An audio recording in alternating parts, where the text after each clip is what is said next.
Ladies and gentlemen, welcome to this edition of the Players NIL Industry Insider Podcast. And my insider today is Miss Fiona Green. Fiona, welcome to the podcast. Thank you for having me, Mark. Really pleased to be here. Well, I'm excited, and thank you for, I guess it's a little bit later in the day where you are, I suppose, and thank you for making the time. Fiona, we always start off with the same, series of questions. I want to know what people's passion is. I want to know why they're passionate about what they do. We happen to both be in the sports world, in the athletic space, working with athletes and brands and things like that. But take us back to your childhood, some early memories.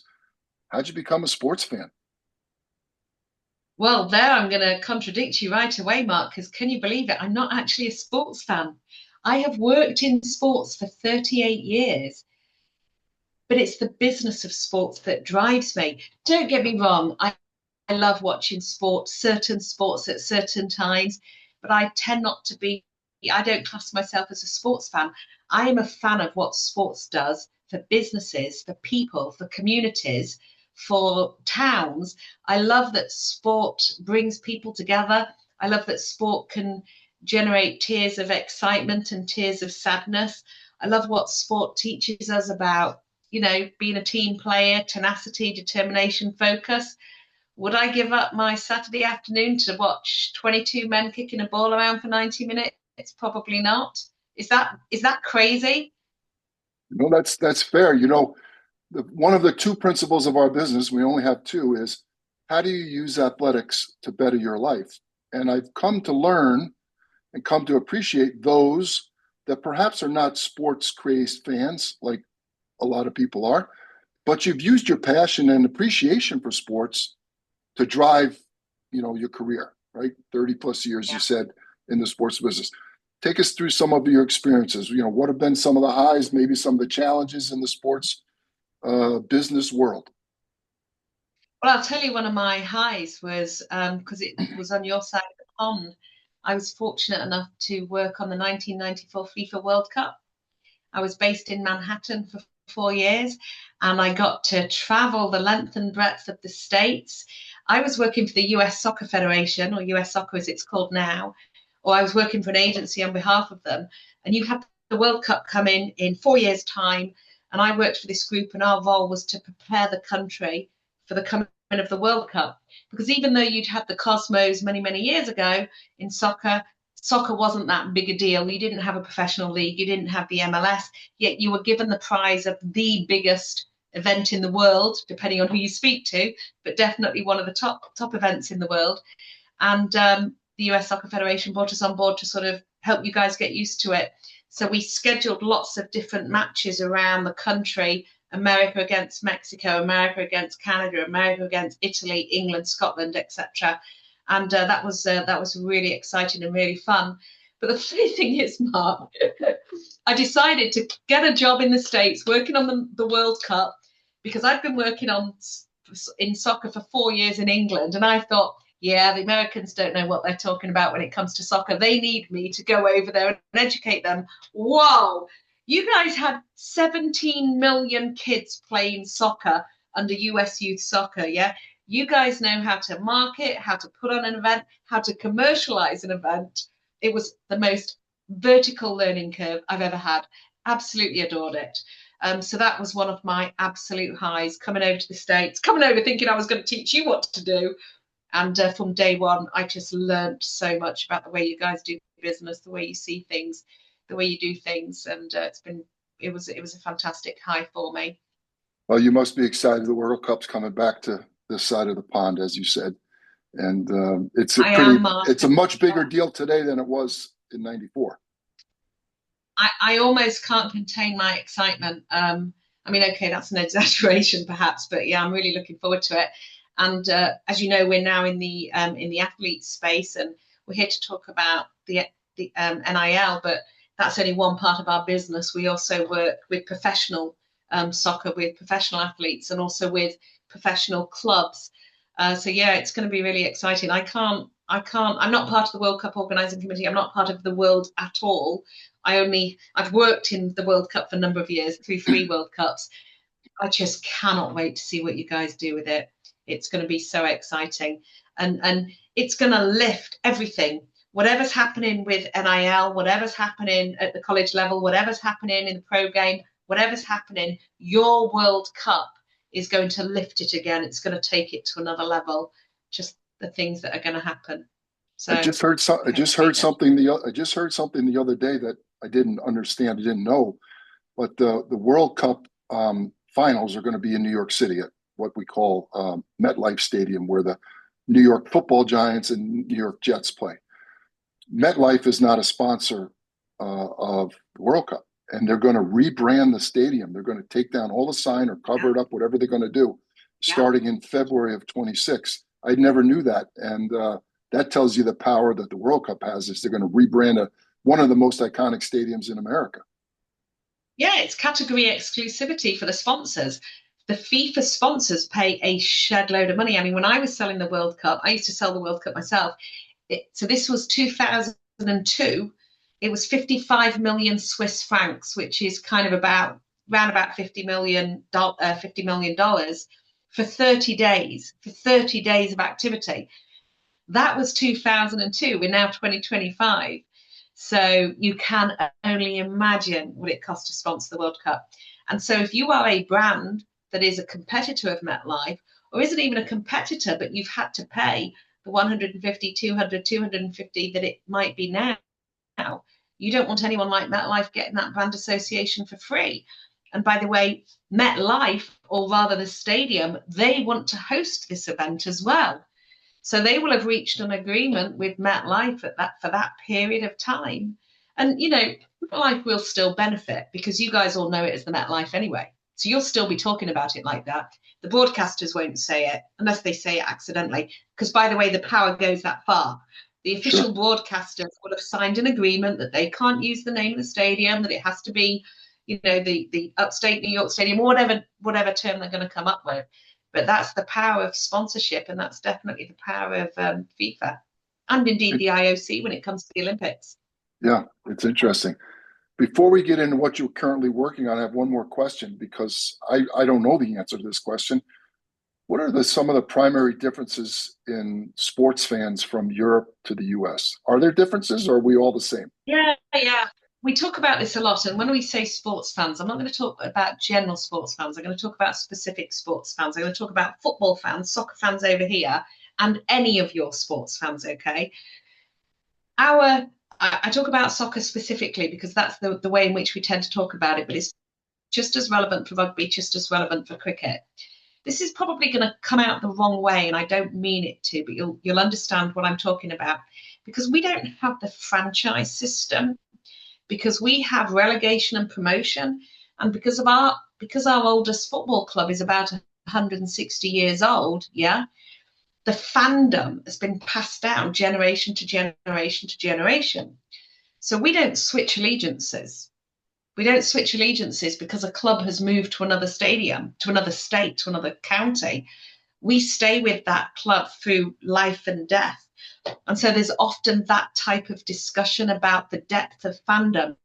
Now, that's not to say your Philly Flyers fans aren't deep fans. It's just historically it doesn't go quite as far back. And what would happen if one of your teams went to another state? How much would you stay engaged with that club when it moves? I mean, maybe you know the answer to that because you have had some franchises move, haven't you? Here, it just doesn't happen that way. We have a couple of incidences in the history of our country and the history of sport where a club has physically moved, and the most famous one is Wimbledon. Wimbledon Football Club went bankrupt, moved to Milton Keynes, and created the MK Dons, and then the old Wimbledon that went over to another town. A bunch of fans got together to start from scratch a new Wimbledon that has now become a professional team, and it was really, really exciting. But that's the closest we've ever had to it. You know, it just doesn't happen here. And it's one of the reasons why we also believe as an industry that dynamic ticket pricing doesn't work here, because that depth of fandom goes so deep. Clubs don't want to offend the season ticket holders that have passed down season tickets generations by all of a sudden reducing the price of a ticket. that, because the fans that have been coming since they were a boy are paying the top price, yet we're allowing someone to come in at the last minute and pay half the price just because the tickets haven't sold. So yeah, there's a lot of discussion about that being one of the core differences. I don't know It's whether inter- you'd agree yeah, with that as a it's sports fan. interesting. We definitely have had some franchises move, no question, probably more than what you're experiencing from what you're saying. I think the biggest thing that's affected this generational fandom is the free agency of the athletes moving. No longer do you start off with a rookie or first year player and watch he or she through their career. But I would argue that the New York Yankees have as strong a fan base as anyone in the world in terms of loyalty and depth, going back to Babe Ruth literally 100 years ago. Teams like the Washington Commanders in the NFL have a 20-year waiting list for season tickets.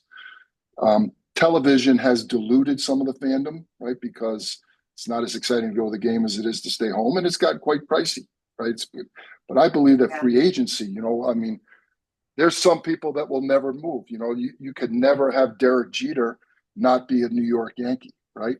But even the great Tom Brady left the Patriots and then went and won a Super Bowl with the Tampa Bay Buccaneers. So if you're a Tom Brady fan, do you cheer for Tampa Bay? Do you stay with the New England Patriots?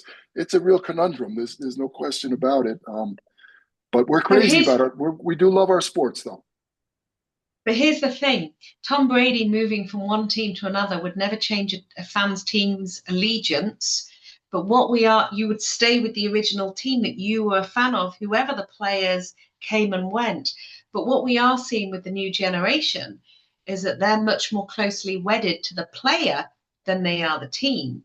So there's some research out there that suggests that, yeah, this new environment that's all part of this whole streaming and social media, where we're getting to see the athletes as people, not Yeah. just as performers, is Yeah. resulted in that fandom being more tightly associated with the athlete and not actually with the clubs.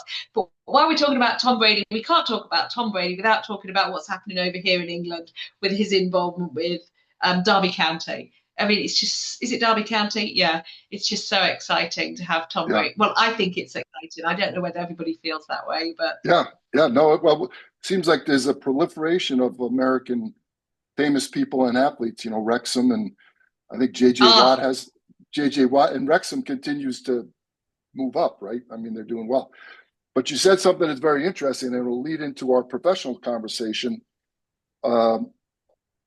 I think it's name, image, and likeness. And in 2010, I ran a company called Sports Studio, and we were the sole exclusive partner for Major League Sports, NFL, NBA, MLB, etc., to produce their commercials. Okay. And in 2010, every NFL commercial involved an NFL player in his uniform. Okay. Because we didn't know what they looked like, right? It was before social media. We knew their jersey and their number, we knew their team. But by 2020, that had changed because of social media, because of the proliferation of sports marketing, which we now call name, image, and likeness. We didn't need Aaron Rodgers to be in a Green Bay Packers uniform, just like you don't need Messi to be in a uniform to know who he is today. And so this social media, personal branding, we feel more connected to the athlete. And I think it's true. I think there were a lot of New England fans that bought Tampa Bay jerseys when Tom Brady went there because they felt connected to Tom Brady. So that brings us to name, image, and likeness, sports marketing, branding, sponsorship. Tell us about your professional world today. What are you working on, Fiona? So I spent the first 25 years of my career actually selling sponsorships and media strategy. So my job was to commercialize intellectual property on behalf of the clubs and the governing bodies in the events and the leagues. Then 13 years ago, because by the way, I've been in the sports industry for 38 years, so 25 plus 13. So 13, I know it's because I started when I was 7, Mark, yeah? Exactly. I knew that. So 13 years ago, I moved into the field of data and digital technology. So you started off by asking me what am I passionate about, why am I a sports fan, and we went down the whole I'm not a sports fan. I'm actually really passionate now about data, and that makes me sound like a really boring person. How can anybody be passionate about data? It's not about the data itself, it's about the way it moves the needle on our businesses. It's about the way it tells us stuff that we need to know. Because before we had data at our fingertips, we would go off gut instinct, we'd go off what somebody else told us, we'd go off our experience. And they are all very valid and valuable things. But when you start with a position of data, and by the way, data is just information, but it's in a four-letter word, yeah? When you start with a position of data, then you layer it with your gut instinct or what a consultant's told you, what you read in the newspaper, or what you've learned yourself over your years, it just becomes so much more powerful. So I'm really passionate about the way we use data to address challenges, but more importantly, identify opportunities. So that's what I'm passionate about now, whether it's working with the teams and the clubs and the leagues, or whether it's working with athletes. It's how do we use that data that we're generating to improve their futures, improve their fortunes, whatever that fortune is, whatever they're looking for. How do we use data to uncover that and optimize it? That's what drives me now. Great. So let's talk about the relationship between a sponsor or a brand and an athlete. What kinds of data do you measure? What's important? How do you interpret it? Give me some idea of how you use data to improve those relationships. Yeah, so this is what we're doing now. And we talked before, we talked in a previous meeting about this business that I've created, ProDataStack. What we're trying to do is, or what we are doing, should I say, is bringing together all the data that we believe an athlete should have access to, should be able to understand, and should be able to use to have those conversations. So to answer your specific question, a sponsor will know how he's performing on the pitch, on the court, on the track, yeah, or he or she. A sponsor will be able to look at their social channels and see how many followers.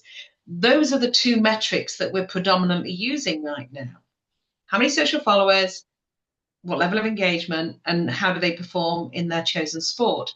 We're bringing in multiple different data points as well into that, because what we want brands to be looking at and what we want athletes to think about is their influence off the court, off the track, off the field, and not just within their social channels, because the social channels are where they talk about themselves or their actions or whatever it is they're interested in. But what about everybody else's social channels? What about your podcast? What about Fox Sports? What about a thread in Reddit? All talking about these athletes. Anybody in the world talking about an athlete is actually talking about them as a brand. Who is it? Jeff Bezos, who says a brand is what people say about you when you're not in the room. Nobody really cares about my brand, only my family and friends. I don't influence anyone. But these athletes, they influence a lot of people. Yeah. Somebody does something on a baseball pitch, it's talked about in China. Yeah. Because of social media, because of digital. There's people in China who know more about these baseball players than the baseball player will ever know about the residents of China. So it's that influence that these individuals have on people that they don't even know who they are, because they are brands. And in the corporate world of marketing, Coca-Cola, American Airlines, Hilton Hotels, they track their brand value. They track their brand awareness. They track their brand impressions. So that's what we're bringing to the market. Lots of different multiple data points that enable an athlete or their agent, their representatives, to talk about them as though they are a brand. We build on the performance data, we build on the social metrics, and then we layer it with a lot of other stuff as well. Is it true that athletes have a higher engagement rate than traditional influencers? So I guess it's going to come down to who those individuals are at the end of the day. But I think it's really true to say that, and we've both touched on it until now, that they are now influencers. I mean, they always were, Mark. You think back to, Michael Jordan and the Air Jordans. That's another form of influence, isn't it? He influenced you to buy his sneakers, his Nikes, before we even had social media. So the principle of influence and the principle of NIL has been around since, the year dot. The Babe Ruth cigars, or I don't know if you know about the argument between Baby Ruth and Babe Ruth, however many years ago. So there's always been this principle of using an athlete or using sport to influence a purchase. It's just now we're doing that on steroids, because A, we've got digital platforms, and B, we've got the data that those digital platforms are generating for us, that are allowing us to actually say, how much does it move the needle by? How much am I influencing you? And now we can actually quantify it as well. We can actually put a number to it. which means we can then put dollar signs next to it as well. Since we first spoke earlier in the year, I released my second book. It's called Unlocking Influence. It's about the history of influence, how influence is affecting our lives, and how athletes can use influence going forward. And I talk about the history. I talk about Picasso. I talk about Michelangelo as influencers. And so Wow, again, way before social media, television, the internet, way before it, obviously. But through their works, they built a brand that influenced us. We liked their art, we liked what their message was, their writings, Hemingway, whatever it may be, right? And so influence has been going on for centuries. Just today, it's pretty easy to create an influence. It doesn't always mean it's positive, but it can be negative, right? Which can be a risk. So in the United States, you're well aware, name, image, and likeness has been a big topic since July 1st, 2021. I believe that the first 4 years at the collegiate level I maintain, has had nothing to do with name, image, and likeness. It's been hijacked by three things: pay for play, transfer portal chaos, and collective payments. So that's alumni and boosters paying athletes to come there and win games. They don't care about their social media. They don't care about their community service. They don't care about their academics. They just care, can they win games? We're seeing a shift, though. I see it. I feel it, where we're starting to realize that athletes have never been celebrated at a higher level than they are today. And even an athlete that's a micro-influencer, less than 10,000 followers, has influence. Are brands adjusting to this new reality of micro-influencers? What are you seeing there? So I was reading some research the other day, and by the way, congratulations on the publication of your second book. That's really exciting. I'll look into that when this is finished. I was reading some research the other day because I'm in the process of writing my third book, actually, and it's about the athlete brand, actually. And I was reading some research about, and we've already believed it in our world of data, that it's not about the quantity, it's about the quality. Yeah. Mm-hmm. You could have 100,000 followers or 100,000 whatever, but if they don't engage with you, what's the value? You could have 1,000 or you could have 10,000, but if they are highly engaging with you, then there's the difference. And I know when I've talked about it in my own workshops, I've said, Starbucks wants to hire you to promote their coffee, and you go and stand on the top of a hill and you shout out to anyone who's prepared to listen, anyone in shouting distance, Starbucks coffee is great. Or you sit in a room with 20 of your closest friends and family and you say, Starbucks is great. Where's the business going to come from? It's going to come from, So that micro-influencer concept, I've actually never heard the term micro-influencer before. That micro-influencer context is, it's about quality, it's not about quantity. And that's been a truism since the test of time as well, hasn't it? Yeah. I think we refer to micro-influencers as less than 10,000 followers. That's kind of a common theme around here. How does your work, whether it be at ProDataStack or other things that you do, relate to NIL in the US and specifically at the college level? Yeah, great question. So as I mentioned, I've sold sponsorship for the longest time. And so like you, I know that the principle of name, image, likeness has been around for many, many years. But it's really, NIL as a term has exploded thanks to this NCAA stuff. And I love what you said about the first 3 years. You're not afraid of speaking your mind and throwing out a couple of grenades there, are you? Because so we've come into this space and we're now talking to people like you. We're now talking to NCAA colleges. We're talking to athletes. We're talking to collectives. And everybody's just saying it's the wild, wild west. Mm-hmm. Kind of taking your three things and, just boiling it down to those 4 words. What we're doing now is, as with many, many other businesses out there, we're trying to help the athletes actually benefit from this, and the colleges as well, because obviously the House decision is hurting the colleges. They've now got to find this money. So we're taking our principle that actually boils down to, you use the term micro-influencers to mean less than 10,000 followers. We talk about every athlete being a brand. And what we mean by that is when you step onto that court, as we mentioned earlier, you have influence, you create emotions. That's what it's about, creating impressions and emotions, which I don't know whether you do. only my friends and family are influenced by me, as I mentioned. So what NIL is doing is it's putting this, and sometimes I don't even influence them very well. It's putting the spotlight on every single athlete who brings people along with them, with every throw, with every catch, with every jump. And so our proposition is you could be a college player playing volleyball or soccer. It doesn't always have to be football or basketball. It can be any of those sports where people are interested in you, where people are buying tickets to come and watch you.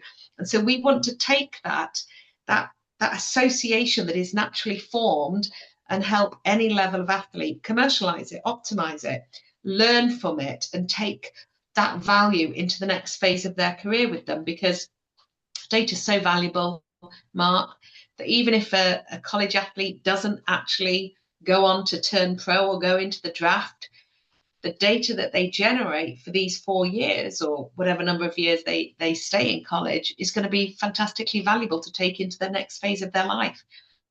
Whatever it is, they might be an entrepreneur, build their own business, take that data about the fans that have followed you and use that to power your new business. You're going to invest in a cafe or a restaurant, or, the fans that followed you will want to come and patronize it. So that's our principle when it comes to NIL: education, optimization, and thinking about the future. Is your client the athletes, the school, the sponsor? Who's your client in that scenario? I love that question, Mark. I don't mind admitting 4 years ago when I had the vision for this software, I was very firmly about supporting the athletes, 100%. Everything we're going to do is about supporting the athletes. And that came from, and you'll be aware of this, that soccer transfer agents don't generally have the best reputation. It can be unfounded, by the way, or it could be quite relevant in certain circumstances. And also, football clubs over here, soccer clubs over here, they're also sometimes challenged with not making the right decision for the athlete either. So I was always saying we want to support the athlete, want to support the athlete. As we've matured and we're now a 4-year-old business, and I've brought more people into the business, people who understand a lot more than I do, we've started to identify that actually there is a greater need out there. So we are now selling to the rights owners, or in the case of the NIL, we are working with the NCAA colleges themselves. We are talking to the collectives. We always want the athlete to have the power and to feel empowered. So, for example, we want the athlete to take the data that we're generating that's turned into insights wherever they go. When we sign a contract with a college, we talk about this being about the opportunity for the athletes. And what we have found in all the conversations we've had so far, we've had quite a few, the colleges are there to support the athletes, and they're there to support them and allow them to take that data onward with them. I just don't know whether that's the same in the pro game. I would hope it is with some of your sports. It's not necessarily the case with pro soccer over here.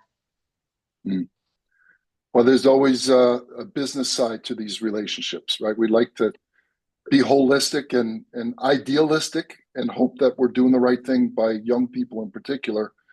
And that's why I started my company, because I actually don't think the majority of them care about the kids. It's just like what I saw in Hollywood, adults taking advantage of young people that weren't educated. Fiona, we're going to wrap it up here. Your time is valuable. ProDataStack is the name of the company.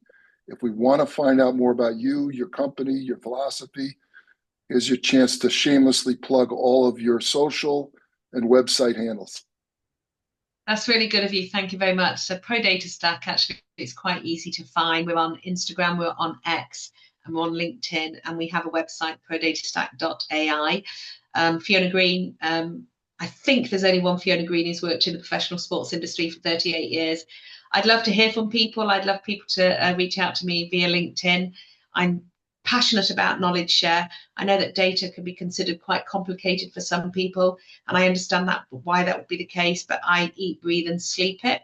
And I'm happy to share anything I know with anybody who's interested in hearing a bit about it. So reach out if you've got a burning data question. There's also no such thing as a dumb question in my life. If you don't understand something, ask it until you find the answer. I'm always happy to answer questions about data. Well, great, Fiona. You've been a great guest. I love your history of a non-sports fan, 38 years in the sports brand and marketing business. It's perfect, you know. You've been a great guest. We really appreciate it. We wish you nothing but luck with the business. And when you come to the United States, look me up. I'll buy you a hot toddy or something like that. Oh, today. Why would you say that, Mark? Have you ever had one? Of course I have. Brilliant. Thank you. I'll take you up on that offer. Okay. Thank you, Fiona. Cheers.